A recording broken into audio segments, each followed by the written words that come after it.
ជំរាបសួរបងប្អូនអរគ្នាថ្ងៃនេះយើងមានវីដេអូថ្មីមួយទៀតបាទពាក់ព័ន្ធជាមួយនឹងការធ្វើស្រែបាទមករដូវបងប្អូនហើយអញ្ចឹងយើងចាប់ផ្ដើមពីការភ្ជួរទៅមុនណាបងប្អូនណាទូទៅដល់ខែរដូវប្រជាកសិករយើងគឺតែងតែធ្វើការភ្ជួរបងភ្ជួរដីដាស់ដីណាបងប្អូនណាតំបន់ខ្លះតែដាស់ដីអញ្ចឹងឥឡូវនេះយើងចាប់ផ្ដើមពីដំបូងទៅបងប្អូនគឺការភ្ជួរដីរបស់យើងណាបងប្អូនណាហើយយើងភ្ជួរហើយមួយខ្លះក៏ភ្ជួរទុកចោល 4-5 ថ្ងៃឬមួយអាទិត្យអីចឹងមិនគាត់ដាស់មួយសាទៀតស្ទូងយកមកហើយចំណែកបងប្អូនខ្លះទៀតគាត់ក៏ចាប់ផ្ដើមភ្ជួរហើយមិនបានទុកអីទេបងប្អូនគឺព្រោះយកតែម្ដងបាទព្រោះឥឡូវលឿនបើចាំស្ទូងហ្នឹងគឺងាយបងប្អូនអើយអញ្ចឹងតាមអ្នកទំនេរអ្នករវល់ដែរអញ្ចឹងបងប្អូនបាទគឺការងាររៀងខ្លួនអញ្ចឹងអ្នកខ្លះគាត់ឆ្លៀតពង្រួមបានតែថ្ងៃសៅរ៍ថ្ងៃអាទិត្យអីចឹងទៅដើម្បីកុំឲ្យទំនេរដីបងប្អូនណាអញ្ចឹងនេះគឺជាសកម្មភាពដែលយើងភ្ជួរបងប្អូនហើយអត់បានភ្ជួរទុកអីយូរថ្ងៃបងប្អូនគឺភ្ជួរហើយភ្លាមគឺរស់ស្ទូងយកតែម្ដងបងប្អូនណាបាទដោយសារយើងមានពេលទំនេរតិចថ្ងៃពេកអញ្ចឹងយើងអត់បានភ្ជួរទុកទេបងប្អូនបាទនេះគឺជាសកម្មភាពដែលយើងកំពុងតែដាស់ដីបងប្អូនដីនេះក្រោយផ្ទះបងប្អូនណាយើងភ្ជួរដើម្បីត្រៀមសម្រាប់ស្ទូងបងប្អូនបាទឥឡូវបន្ទាប់ពីយើងធ្វើការភ្ជួរហើយបងប្អូនណាយើងក៏ចាប់ផ្ដើមធ្វើការស្ទូងហើយបងប្អូនហើយស្ទូងនេះអត់មានទឹកទេបងប្អូនណាស្ទូងនេះគឺស្ទូងលើគោកបងប្អូនឃើញហើយបាទគឺអត់មានទឹកទេហើយតម្រាំទៅដល់រដូវមានទឹកមានអីហ្នឹងគឺស្ទូងខ្លះក៏វាខ្លោចអស់ទៅស្ទូងខ្លះក៏វាអាចនៅបន្តលូតលាស់ទៀតទៅតម្រាំមកចាំទឹកមកដល់ដែរបងប្អូនប៉ុណ្្នឹងហើយស្រូវនៅតែថោកទៀតបងប្អូនណាអត់មានតម្លៃសោះស្រូវប៉ុន្តែបើយើងក៏លេចមកមើលពីការធ្វើតម្រាំនឹងបានស្រូវគឺយូរណាស់បងប្អូនហើយលំបាកមែនតើណាជាក់ស្ដែងក្នុងវីដេអូនេះបងប្អូនឃើញយើងស្ទូងណាគឺអត់មានទឹកទេបងប្អូនបាទគឺស្ទូងលើគោកហើយប្រឹងណាស់បងប្អូនហើយតម្រាំមកបានមួយមុខនឹងគឺមិនហ៊ានឈប់មិនហ៊ានខានទេប៉ុន្តែជាក់ស្ដែងអ្វីដែលជាការខិតខំប្រឹងប្រែងបងប្អូនហើយគឺវាទទួលបានផលវិញបានតែស្រូវនឹងឯងសម្រាប់ហូបប៉ុន្តែបើយើងគិតពីតម្លៃនៃស្រូវនៃការលក់ដោះដូរទៅលើទីផ្សារគឺវាមិនបានគប់ចិត្តមិនបានល្អប្រសើរដោយអ្វីដែលយើងចង់បានណាបងប្អូនបាទហើយវីដេអូនេះទៀតសោតគឺយើងស្ទូងលើគោកហើយជួនកាលណាយើងក៏ត្រូវបូមទឹកដើម្បីបញ្ចូលស្រែសម្រាប់ស្ទូងបងប្អូនព្រោះកាលណាតែយើងស្ទូងលើដីវារឹងខ្លាំងពេកយើងចាក់អត់មុតដោតអត់ចុះគឺយើងត្រូវការបូមទឹកបងប្អូនហើយយើងគិតមើលកាលណាដែលយើងបូមទឹកទម្រាំពេញមួយស្រែឬក៏មួយសើមដីយើងចំណាយច្រើនណាបងប្អូនបាទគឺយើងត្រូវការចំណាយប្រេងចំណាយសាំងបូមទឹកបូមអីហ្នឹងគឺពេលវេលាយើងក៏ទៅតាមហ្នឹងថវិកាយើងក៏ចំណាយទៅតាមហ្នឹងកម្លាំងធនធានមនុស្សនិយាយទៅក៏ចំណាយទៅតាមហ្នឹងដែរបងប្អូនទម្រាំបានមួយស្រែហ្នឹងគឺយូរណាប៉ុន្តែហេតុអ្វីក៏តម្លៃដែលយើងទទួលបានវាមិនល្អដូចអ្វីដែលយើងខិតខំណាដែលយើងប្រឹងហ្នឹងបងប្អូននេះបើសិនជាស្រូវថ្លៃខ្ញុំជឿថាបងប្អូនកសិករទាំងអស់ប្រកាសជាសប្បាយចិត្តណាស់ព្រោះគាត់ហត់គាត់ខំប៉ុន្តែផលដែលទទួលបានមកវិញគឺវាអត់គប់នឹងអ្វីដែលគាត់ចង់បានបាទធម្មតាបងប្អូនយើងចំណាយដើមអស់រាប់លានបានផលមកវិញជួនកាលអត់ទាំងបានរួចថ្លៃជីអត់ទាំងបានរួចថ្លៃប្រេងអត់ទាំងបានរួចថ្លៃកម្លាំងជួលគេខ្លះទៅប្រឹងប្រែងខ្លួនឯងខ្លះទៅអញ្ចឹងទូទាត់ផាត់សងវាអត់ស្មើគ្នាបងប្អូនអញ្ចឹងហើយបានជាកលេចទៅមើលបងប្អូនប្រជាកសិករដែលគាត់ធ្វើស្រូវហ្នឹងគឺភាគច្រើនគាត់មិនសុខចិត្តទេបងប្អូនហើយចំពោះតម្លៃស្រូវដែលធ្លាក់ទាបខ្លាំងពេកណាយើងមិនទៀមទាចង់បានខ្ពស់អីពេកទេបងប្អូនបានតែមកល្មមទៅសម្រាប់ឲ្យគាត់អាចថាដោះស្រាយជីវភាពបានមួយគ្រាក៏សមរម្យដែរបងប្អូនប៉ុន្តែកាលណាយើងទាបពេកក៏វាពិបាកដែរ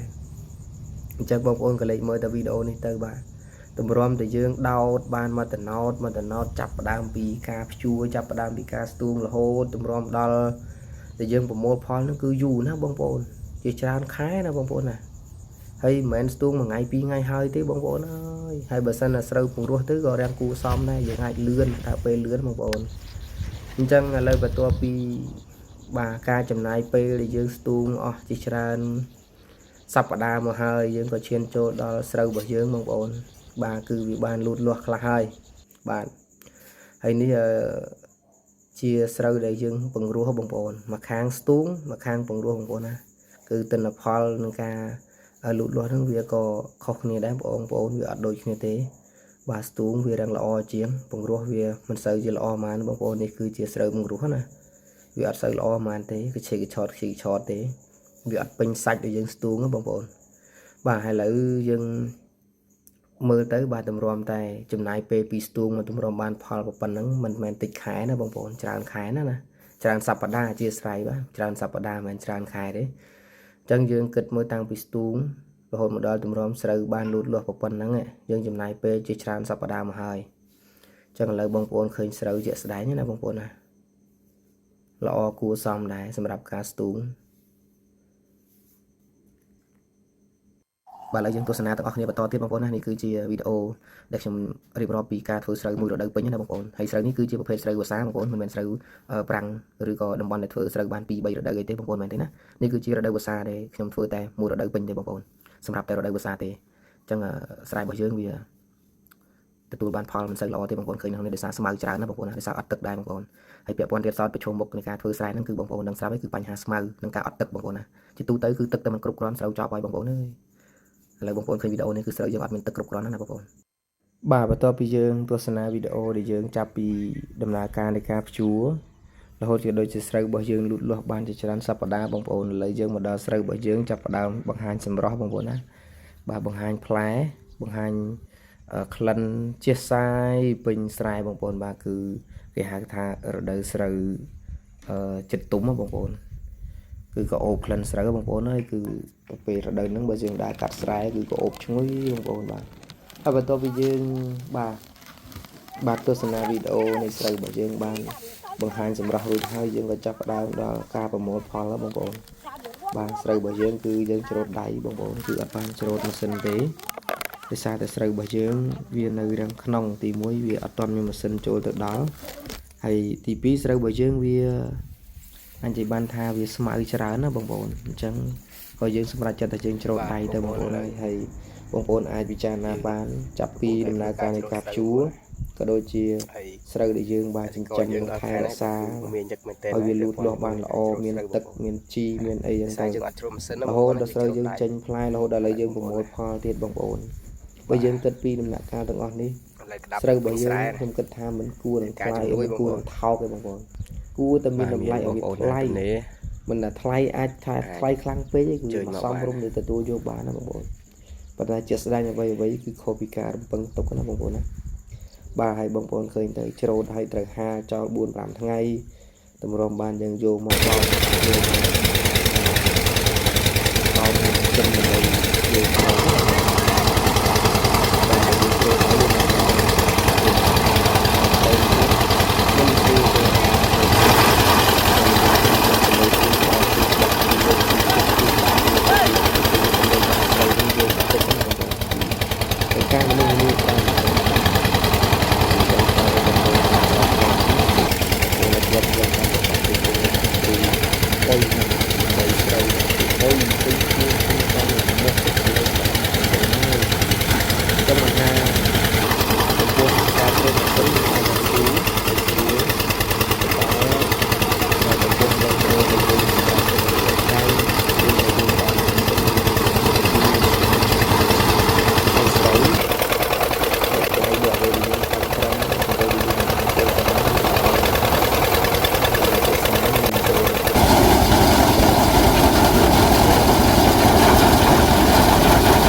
បាទហើយជាចុងក្រោយសូមអរគុណបងប្អូនសម្រាប់ការទស្សនា